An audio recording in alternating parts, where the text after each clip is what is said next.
सांगली शांतिनिकेतन येथे प्राचार्य doctor PB. Patil यांच्या जयंतीनिमित्त लोककला व ग्रामीण कला जपण्याची व त्याला प्रोत्साहन मिळण्यासाठी लोककला व ग्रामीण कला स्पर्धेचे आयोजन करण्यात आले होते।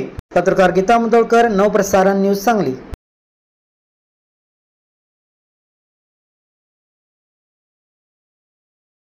93व्या जयंतीनिमित्त आपल्या शांतिनिकेतन लोकविद्यापीठामध्ये कलाग्राम नावाचा उपक्रम दरवर्षी आपण घेत असतो। याही वर्षी 10 जानेवारी ते 17 जानेवारी या दिवसामध्ये विविध स्पर्धेचे या ठिकाणी आयोजन केले गेलेले आहे। त्यामध्ये भव्य अशा रांगोळी स्पर्धा आहे, लेझिम स्पर्धा आहे, लोकगीत स्पर्धा आहे, एकतारी भजन स्पर्धा आहे, लावणी आणि लावणी स्पर्धा, नृत्य डान्स स्पर्धा या ठिकाणी संपन्न होणार आहे। 14 जानेवारीला आपण भास्करराव पेरे पाटील साहेबांना प्राचार्य डॉक्टर पी.बी. पाटील सोशल फोरमच्या वतीने कर्मवीर पुरस्कार जो 1 लाख रुपयाचा आणि मानपत्र असं वाटप केलं। त्याचबरोबर शांतिनिकेतन महाविद्यालयाची माजी विद्यार्थ्यांच्या वतीनं माजी विद्यार्थी पुरस्कार आर.आर.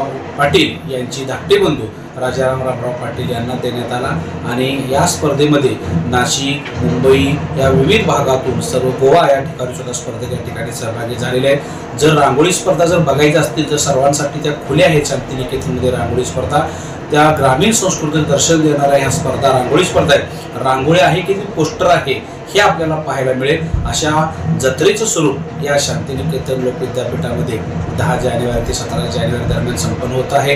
भव्य असं कृषी प्रदर्शन होतं ते या ठिकाणी संपन्न झालेलं आहे।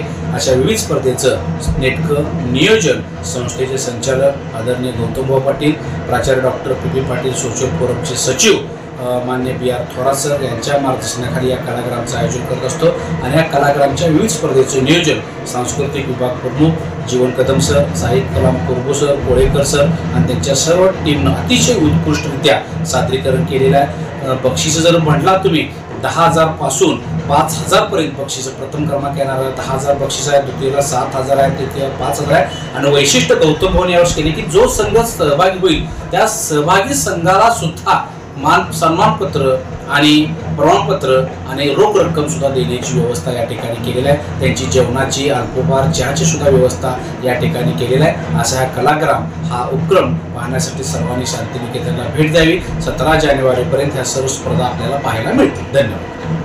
आमच्या चॅनलला लाईक आणि सबस्क्राईब करायला विसरू नका।